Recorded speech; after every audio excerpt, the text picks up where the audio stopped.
Welcome back to our journey through the Bible. Have you ever wondered if God has placed you exactly where you are right now for a reason? Your job, your relationships, your unique skills. What if it's all for a purpose you haven't seen yet? Today's story is of a young woman who became a queen, only to discover her entire life was leading up to one terrifying moment. A moment where she had to choose between her own safety and saving her entire people.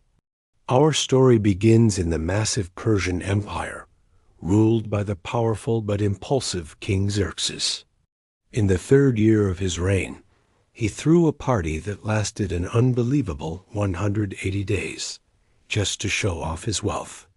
Then he held another 7-day banquet for everyone in his capital city, Susa.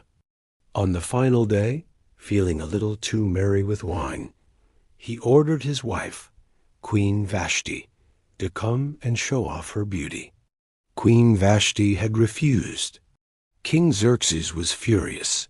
He stripped her of her title and decided he needed a new queen. His advisors suggested a kingdom-wide beauty pageant. The one who pleased him most would become the new queen. Young women from all over the empire were brought to the palace for a year of beauty treatments before each would spend one night with the king. Among these women was a young Jewish orphan named Esther, raised by her cousin Mordecai.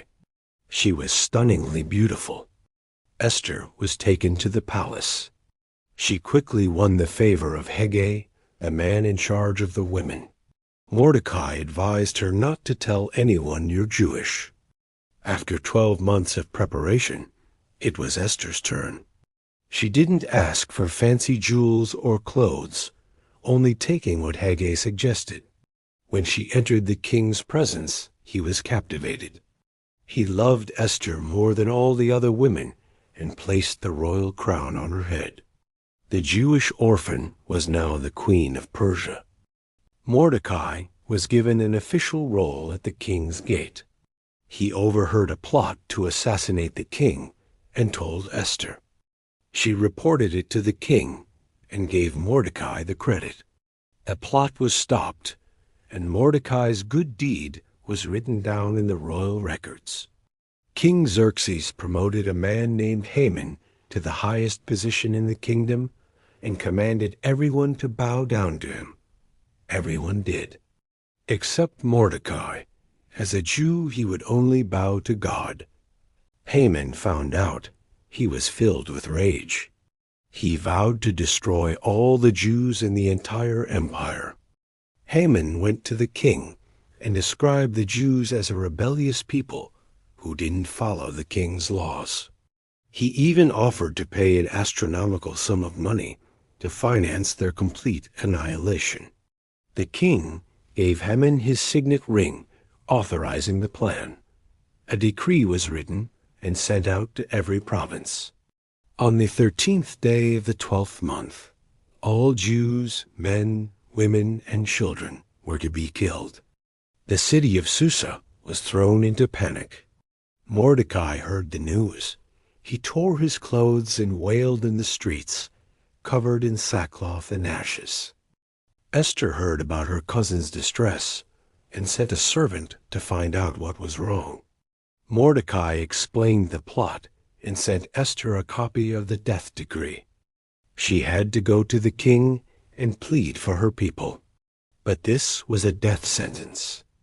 No one was to approach the king uninvited by law, unless he held out his golden scepter. Esther hadn't been summoned by the king in 30 days. Mordecai's message was powerful and blunt. Do you think because you are in the king's house that you will be the only Jew that escapes? If you remain silent, all Jews will perish. Deliverance and relief will not come from another place. This was Esther's moment.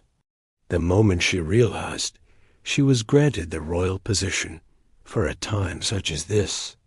Her message to Mordecai: gather all the Jews of Susa and fast for 3 days. Then I will go to the king. If I perish, I perish." After 3 days of fasting, Esther put on her royal robes and stood in the inner court. The king saw her, and to her immense relief, he held out the golden scepter. He asked what she wanted, offering up to half his kingdom. Esther was wise. She invited the king and Haman to a banquet she had prepared. At the feast, the king asked again, but Esther simply invited them to another banquet the next day, promising to reveal her request then. Haman left the banquet overjoyed, but his mood soured when he saw Mordecai at the gate, still refusing to bow. He went home and bragged to his family. He couldn't be happy as long as Mordecai was alive. So he built a massive gallows, planning to ask the king the next morning to have Mordecai hanged on it. That very night, the king couldn't sleep. He had the royal chronicles read to him, and was reminded of how Mordecai had saved his life from the assassination plot. He asked his servants, "What honor has been given to Mordecai for this?" They replied, "Nothing has been done for him." Just then, Haman arrived in the court, ready to ask for Mordecai's execution. The king asked him, "What should be done for the man the king delights to honor?" Haman, thinking the king meant him, suggested a grand ceremony. Dress the man in royal robes, put him on the king's own horse, and have an official lead him through the city shouting, "This is what is done for the man the king delights to honor."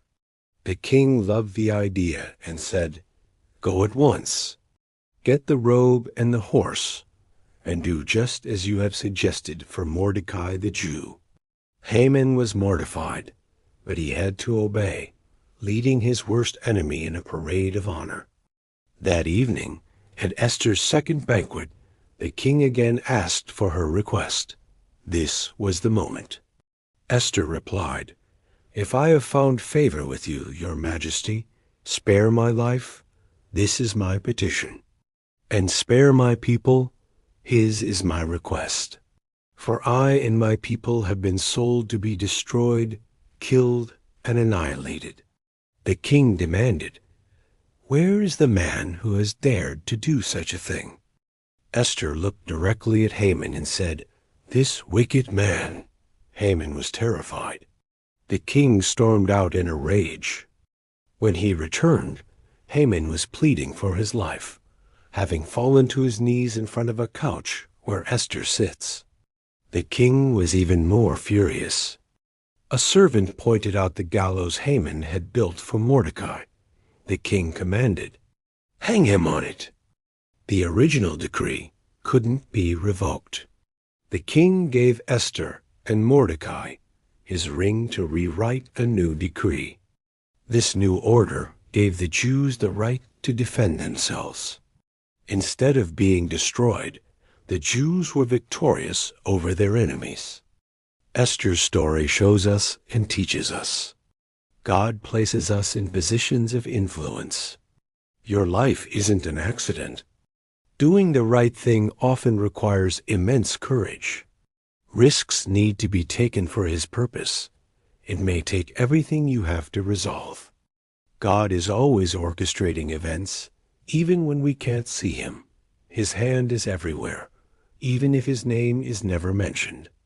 Never underestimate the difference one person can make. We will all have a moment we will have to face alone. When your moment comes, will you be ready? For this reason, God has placed you where you are, for such a time. Thanks for watching, and don't forget to subscribe for more stories like this one.